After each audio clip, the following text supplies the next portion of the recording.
Hey y'all, welcome to another video from WreckingOut.com. Today I'm talking about refletching your arrows. So this is something I do when I lose a vein on one of my own arrows, but more often than not I'm doing this on my kids' arrows, and that's what I'm going to do today. So what you'll need a Bitzenburger jig, some alcohol, some Q-tips, and some extra veins, a vegetable peeler, abrasive pad, and some super glue. So the vegetable peeler is what I use to actually get the veins off. Usually I only tear one off, so I'll take a vegetable peeler that I use exclusively for this purpose, and I just work off all of the veins. Be careful, you do not want to cut into the carbon shaft. So if you're good at peeling vegetables, you know that you can be pretty precise with this, but only take off the veins. There's a wrap on this arrow, and I can tell I'm not taking off any carbon because none of the wrap is coming off either. So when you get done, there'll be some super glue. Just kind of do some fine strokes to clean that up. Once you've done that, take the abrasive pad and work off the rest of that glue. Then you can take some alcohol, and you want to get any residue off the wrap. I don't rewrap most of my arrows. I'll just glue right to the carbon, but you can wrap your arrows. Just get them nice and clean with the alcohol. So the Bitzenburger jig is a popular jig. You can fletch straight or helical if you have an attachment. This particular Bitzenburger will allow you to fletch 3 vein 120, 4 vein 90, or 75 by 105.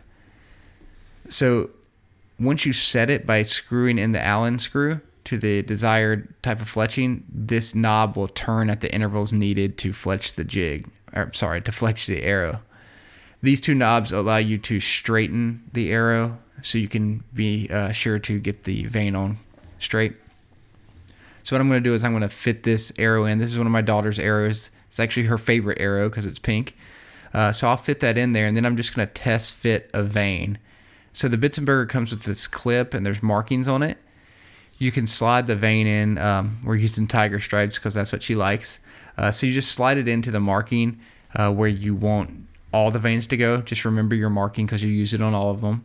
And then just test fit. And what you want to make sure is you slide that on the magnet, and then just slide it close to the shaft and make sure that it's evenly pressing the vein across the entire shaft.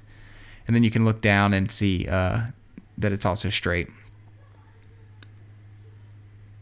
So once you've done that, now all you need to do is glue it. So I use this super glue, and you're going to run a small bead down the vein, and then you'll come back up and just kind of spread that glue out. You're not necessarily going to put more glue on. You just want to spread it out over the entire vein. I do also clean the vein off with alcohol before I do this, just to make sure there's no residue. So get that glue on there, and then this is probably the trickiest part. It's not all that tricky. You'll just take the vein, and you'll anchor the bottom to the jig and just slide it into place. When you slide it into place, once you like the location, you'll just press down firmly, and the magnet on the Bitzenburger is strong enough to hold it in place. So once you press down, you can just leave the jig until the super glue cures. And when you come back, what I like to do is, just in case you got any super glue anywhere else, just slowly pinch and then lift up. The reason I do this is just in case I happen to glue to the clip, I don't rip the vein off.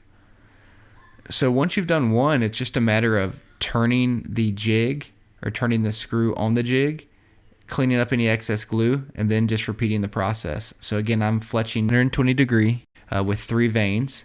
If you are refletching an arrow and there's an index vein, so a different color vein, you can always use an index vein as well. My girls, they really don't care, so we just do them all in tiger stripes. So once you have everything on, it'll take a little bit to dry, but it should look good as new. The last thing I do is I put a dot of glue at the ends of each vein, and then at the beginning of each vein. And this is just as it's going through a target, just so it doesn't get ripped off if there wasn't good adhesion there. And that is all there is to it. Now let's take it out and see how it shoots.